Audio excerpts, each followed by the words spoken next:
او د سره کېدو د پاره نو هغه په پهله چین کې اوس نه اوس خو پخې دي اوس خو سیزن دی نو زما د شپږو کاله کېږي دلته کار کوم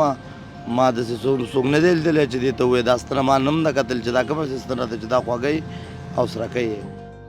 کیا باقی پاکستان میں تربوز کو انجیکشن لگایا جاتا ہے؟ تو ابھی تک جو ہم نے یہاں پہ سرکاری حکام سے بات کی ہے، جو فوڈ اتھارٹی سے ہم نے بات کی ہے، تو ابھی تک خیبر پختونخوا میں اور اس کے ساتھ ساتھ ہم نے کچھ تحقیق کر کے دوسری جو میڈیا ادارے ہیں وہاں پہ کچھ رپورٹس کا بھی ہم نے موازنے کیا اور ہم نے کوشش کی کہ کوئی ایسا رپورٹ ہمیں مل جائے جس میں اس بات کی حوالے سے بتایا گیا ہو کہ انجیکشن لگانے میں کسی کو گرفتار کیا گیا ہے یا اس طرح کا کوئی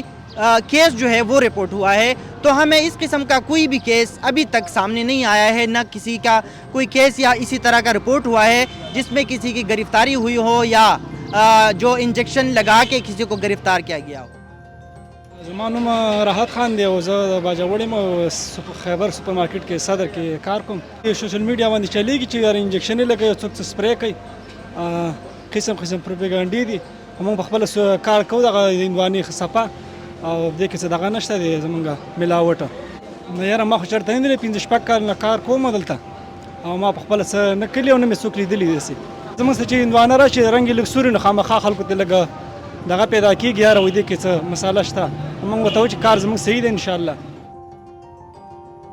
اس حوالے سے کراچی یونیورسٹی فوڈ سائنسز کے ڈپارٹمنٹ کے پروفیسر ڈاکٹر غفران نے بتایا کہ جو فوڈ کلر ہے اس کی اگر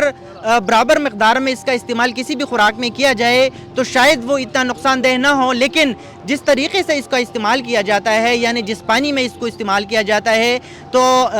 یہ پانی جو ہے وہ کنٹیمنیٹڈ تو نہیں ہے، اس میں کوئی مسئلہ تو نہیں ہے۔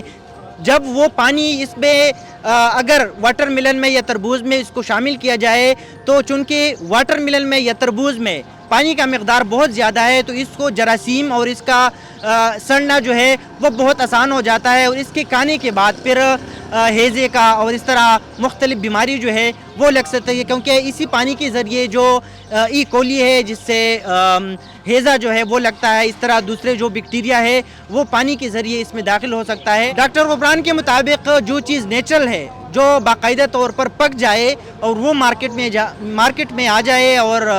گاہک جو ہے یا لوگ جو ہے اس کو کنزیوم کرتے ہیں تو وہ صحت کے لیے بھی اچھا ہے، بجائے اس کے کہ اس کو ایڈلٹریٹ کیا جائے کسی بھی کیمیکل سے یا کسی بھی کلر سے۔